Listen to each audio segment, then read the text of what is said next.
the next presentation is going to be from out in Portland, a very important subject, suicide prevention. Amy Johnson, are you ready to go?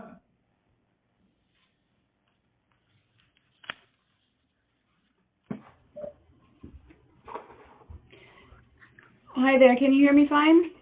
Absolutely. Okay, great. Thanks everyone. My name is Amy Johnson. I work for the Office of Mental Health and Suicide Prevention. And I think I've met some of you remotely, others perhaps we haven't met yet, but it's nice to see you all. I'll be taking you through a presentation on behalf of the director of our office, who's Dr. Keita Franklin. We fall under the Veterans Health Administration, just to be clear.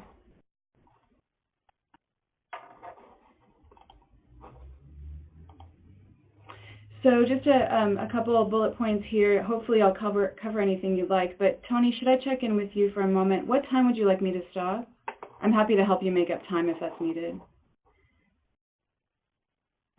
Hey, we're scheduled to go through 10:25, but if you need to take a couple minutes beyond that, just let me know. Okay, great. Thank you. So I'll just jump right in. We all are here because we all are trying to find a better path forward for our veterans and service members and their families. And so I'm sure that we're all aware that suicide is an issue that's been covered recently in the media, of course, last week with the high-profile deaths of two famous folks. And then also the CDC released some data. I just want you to know that we'll be releasing some updated data very soon, and I'm happy to come back to the group after that's done and bring other subject matter experts if necessary to discuss updated data. For now, I'm going to cover suicide broadly in the United States. So suicide is the 10th leading cause of death. A lot of folks don't realize that. For example, a comparison, murder is the 17th leading cause of death. But if we gauge what we know by the information we receive from media outlets, oftentimes folks don't realize that suicide is a huge public health problem for everyone. It's also a costly problem with $69 billion estimated to be spent by the nation. This is a problem, though, for everyone, right? This is a civilian issue, especially in our young teens. This is an issue for, of course, service members and veterans. There are some specific populations that are at greater risk, and I'll cover some of those broadly.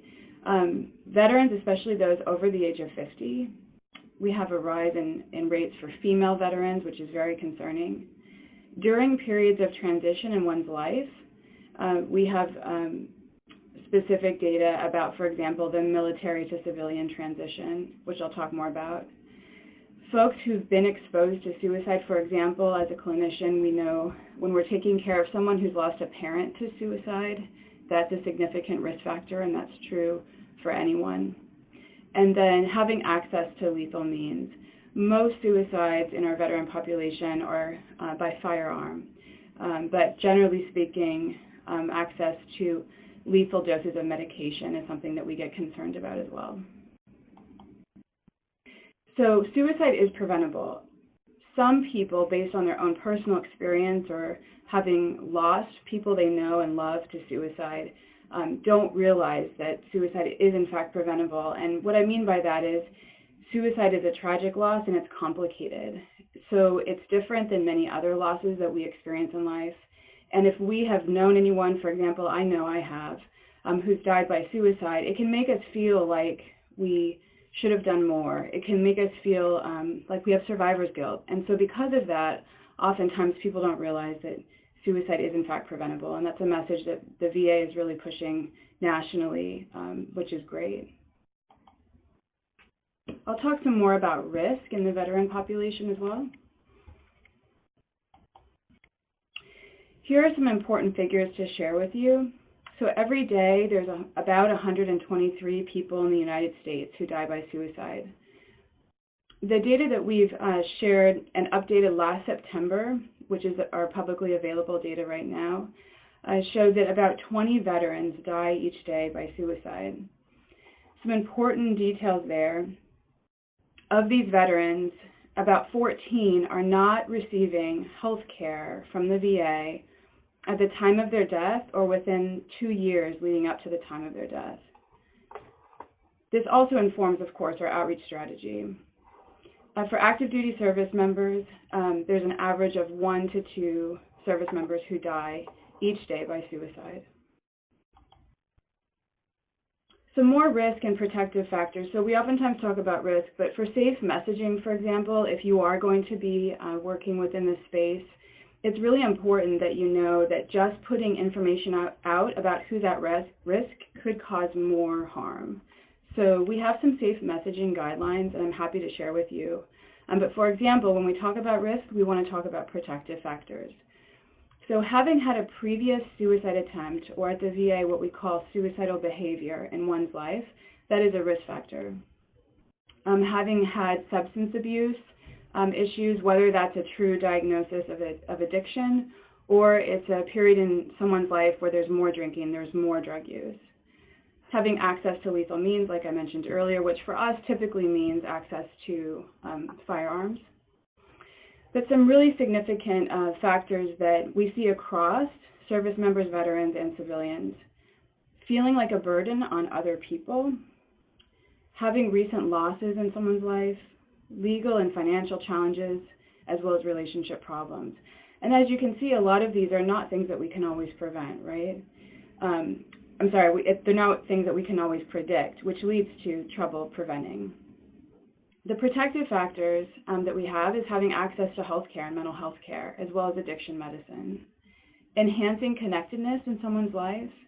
That can be done in many ways through our healthcare system. I know the previous presentation highlighted women veterans and the challenges that many women veterans can face in the environment here at the VA. And hopefully if we can work to overcome those, we would in fact enhance the connectedness that women veterans feel through their health care, which arguably would also save lives. There's a sense of belongingness when people come to VA, right? There's a sense that we oftentimes see people wearing military regalia or other things that make them feel like they want to stand out and show that they belong. If we can make that better for all veterans, then we go a long way in saving lives.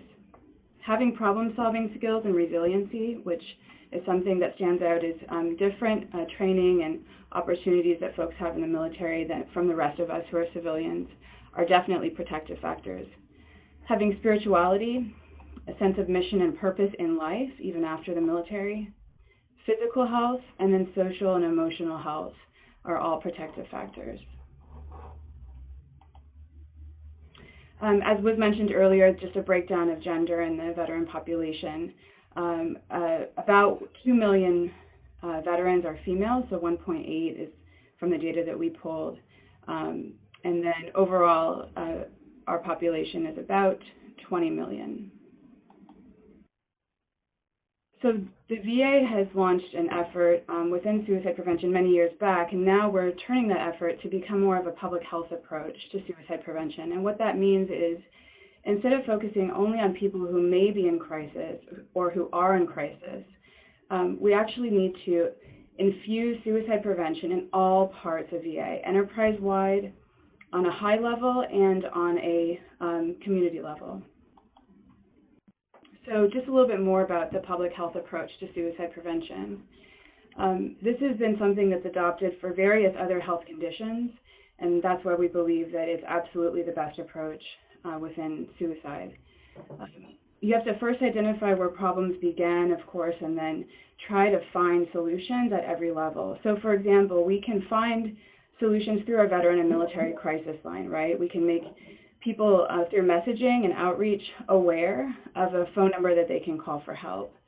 However, we can also reach people while they're at work. We can reach people through the health administration, through the VA enterprise-wide, focusing on getting employees access to great health, and also upstream public health messaging. So for example, instead of just saying that when you start drinking too much, here's an idea of what's too much and that there's help available if you need it, actually encouraging people to enhance connectedness in their life and to reach out to people who they're close to on a broad level, not just about someone in crisis, would be an example of taking a more upstream approach.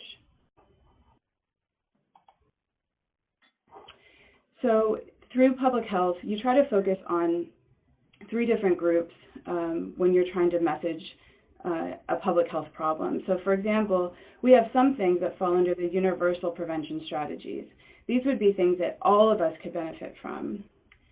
Then there's selective, which are focusing on people who have some very specific parts of what they identify with in a certain population. So for example, we could focus on everyone in the United States in a universal approach, which we do, and other organizations do, like for example, the American Foundation for Suicide Prevention, and folks who are not necessarily within the government. A selective approach to suicide prevention would be focusing more on service members and veterans. So that's what the Department of Defense and VA are focusing on. That's where we narrow our focus and try to message people for more about what we know for their risk and also for the protective factors. And then we have the indicated group for prevention strategies, which leads us to people who maybe have a high risk for suicide, which actually is a pretty low number of the overall population. And again, if we think back about the risk and protective factors, it can be hard to predict. Some of you may have heard about the REACH-VET project that we have within VA. This is the Health Administration is using predictive analytics to try to determine who might be at most risk or have considered our high suicide risk within health users at the VA. And that would be an example of an indicated approach. So if we know that 50% of veterans approximately do not use VA benefits or health care, that also allows us to go out to external partners, companies, nonprofits, other agencies, specific states, if we look at geographic data, to try to ask them to lean in and help us reach all veterans. We know that not all veterans come to us. So it's really through the public-private partnerships, which is the focus that I have in my work at the office, is to try to ask everyone to take a role and be very specific about the messaging that we need them to help us with.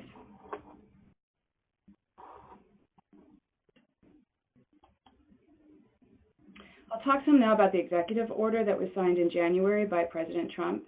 And the title for that executive order is Supporting Our Veterans During Their Transition from Uniformed Service to Civilian Life. This was signed early January, and it requires a cross-sector partnership between the DoD, VA, and Department of Homeland Security. It required us to focus on improving access to mental health care and suicide prevention so that we could reach the folks who are transitioning out of the military.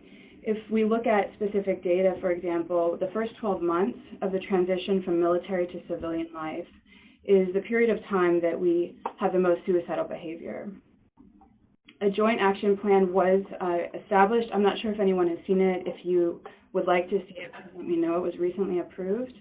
The goal is to improve access for all transitioning service members. So not just folks who we would typically think have a history of mental health or substance use issues and may be already known to Department of Defense as needing to transition those services, but for folks who may not have had those diagnoses.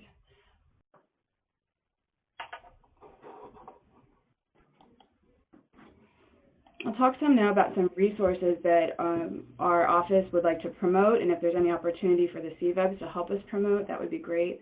And then I'll hopefully end with enough time to take some questions. I know this is a pretty quick presentation. So hopefully everyone's aware that the Veterans Crisis Line is also co-branded the Military Crisis Line. This is also the Lifeline number that you may have seen, especially with, like I mentioned earlier, the news around the loss of some celebrities last week. The 1-800-273-8255 number is the National Lifeline. So anyone in the world, anyone in the country can call it. The press 1 option is for service members and veterans. Our hashtag Be There campaign is something that we've ran for the last few years, especially highlighted during Suicide Prevention Month, which is in September. The focus here is to give direct calls to action for what people can do to be there for someone. So beyond the initial statement, it's really about trying to ask someone how they're doing in life, and if you know someone who's struggling or not doing well, instead of saying, you know, here's a website to go to or call the crisis line, to actually encourage people to spend time with that person, to share their own experience of struggle, since we all have had struggles, and try to spend more time focusing on the community level. So we have a Be There campaign on our website, through the veteranscrisisline.net. we have some videos that if I had more time, I'd be happy to share with you. One of the videos that we were able to launch last fall through our partnership with Johnson & Johnson has Tom Hanks narrating, and it's a very short clip about being there for service members and veterans. And that's gotten a lot of airtime, but of course, we could use your help in spreading the message and getting some of this public health messaging out. MakeTheConnection.net is a video catalog of, I think we're close to 700 now, individual veterans sharing their experience of finding hope and healing through recovery. And that recovery may be from a mental health struggle, substance use struggle, just struggle in life, transitioning. And the stories are incredibly compelling. They're told by the veterans themselves. And the idea here is that if you know someone who is either ambivalent about getting help or is just feeling stigmatized or is just having a hard time taking that next step, these videos are available so that they can be watched, and you can actually select by era of service, by gender, by some specific things that may allow the person to find someone in the video catalog who speaks more directly to them. Coaching into Care is another resource that especially family members in the community can find helpful. They can call and find out specific recommendations about how to try to get somebody into accessing health care, whether that's at VA or somewhere else. You can find someone in your community. Hopefully the CVEB here has made contact with our great team out of New York, especially in New York City. We have folks throughout the state. We have over 400 suicide prevention coordinators on the ground doing work within the healthcare system nationwide.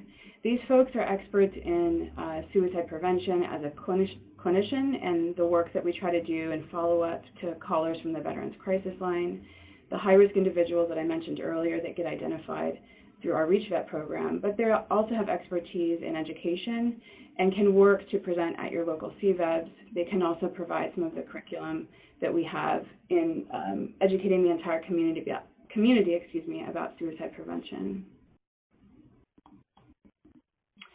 So one last partnership I'd like to just highlight here because I think it's applicable to CVEBs is the Mayor's Challenge.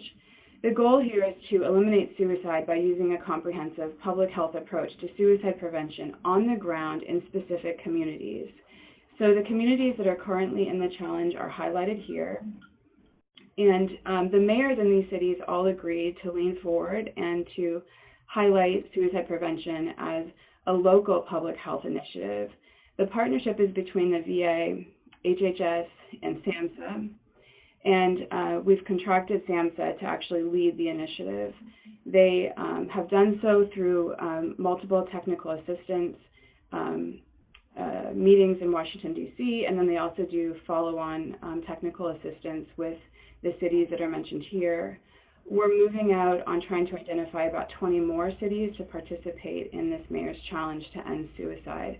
Some of you may recall that this was a similar approach with the homelessness initiative. There was a Mayor's Challenge around trying to get cities to engage and to lean in to help end veteran homelessness, and it was considered incredibly popular, but also had done great things in the specific communities. So we've adopted the same within VA. And I'm happy to take questions.